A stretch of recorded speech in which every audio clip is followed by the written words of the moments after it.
নমস্কার বন্ধুরা, home up test চ্যানেলে আপনাদের সবাইকে স্বাগত।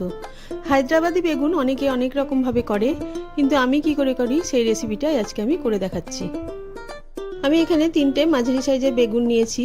এগুলোকে বোটা শুদ্ধ রেখেছি, কিন্তু মাঝখান থেকে চিড়ে নিয়েছি। 2টো পেঁয়াজ লম্বা লম্বা করে কুচিয়ে নিয়েছি বেরেস্তা করার জন্য, কয়েকটা কারি পাতা, 2টো কাঁচা লঙ্কা, স্বাদ মতো নুন, 1 টিস্পুন করে নিয়েছি ধনে গুঁড়ো আর লঙ্কার গুঁড়ো। একটা শুকনো মশলা করে নেব, তার জন্য কয়েক টুকরো নারকেলকে গ্রেট করে নিয়েছি, 1 টেবিল স্পুন পোস্ত বাটা আর 1 মুঠো চিনেবাদাম। অল্প একটু নিয়েছি হলুদ, 1 টিস্পুন নিয়েছি জিরে, হাফ টিস্পুন মেথি আর 1 টেবিল স্পুন আদা রসুন বাটা। একটা শুকনো কড়াইয়ে প্রথমে 1 মুঠ চিনেবাদাম দিয়ে দিলাম।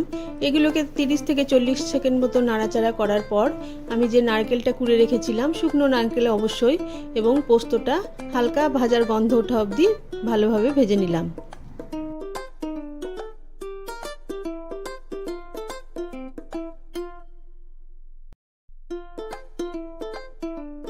এবারে একটা কড়াইয়ের মধ্যে দিয়ে দিলাম বেশ কিছুটা পরিমাণে রিফাইন্ড অয়েল।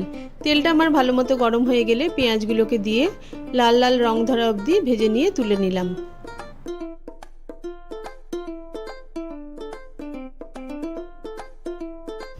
ওই পেঁয়াজ ভাজা তেলের মধ্যে বেগুনগুলোর মধ্যে হালকা করে একটু নুন হলুদ মাখিয়ে রেখেছিলাম।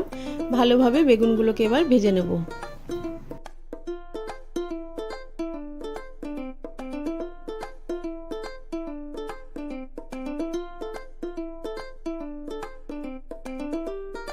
কড়াইয়ের মধ্যে আমার অনেকটা পরিমাণে তেল আছে। পুরো তেলটা তুলে নিয়ে 2 টেবিল স্পুন মতো তেল রেখে দিলাম। তারপরে তেলটার মধ্যে দিয়ে দিলাম মেথি, জিরে, কারি পাতা ও কাঁচা লঙ্কা ফোড়নে।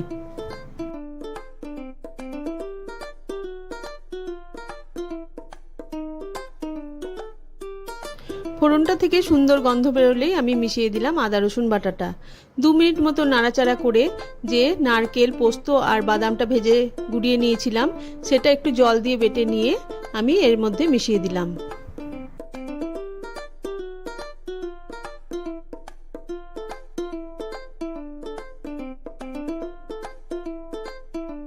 এরপরে একে একে দিয়ে দিলাম লঙ্কার গুঁড়ো, ধনের গুঁড়ো, স্বাদ মতো নুন আর অল্প একটু হলুদের গুঁড়ো।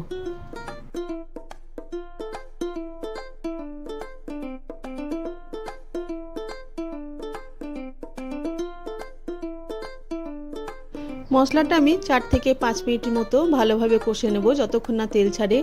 এর মাঝে আমি দিয়ে দিলাম মিক্সির বাটি ধোয়া জলটা।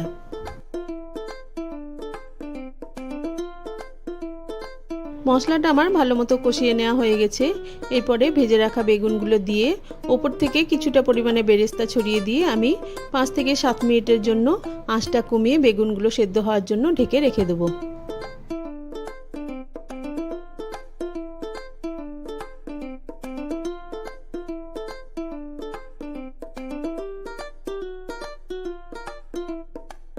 ঢাকাটা খুলে দেখে নিলাম, বেগুনগুলো খুব ভালো মতো সেদ্ধ হয়ে গেছে। বেগুনগুলো ভাজাই ছিল, সেদ্ধ হতে বেশিক্ষণ সময় লাগবে না।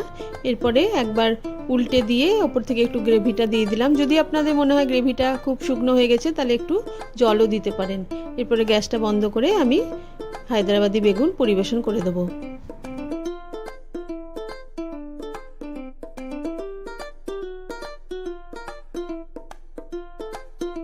ভিডিওটা দেখার জন্য সকলকে ধন্যবাদ।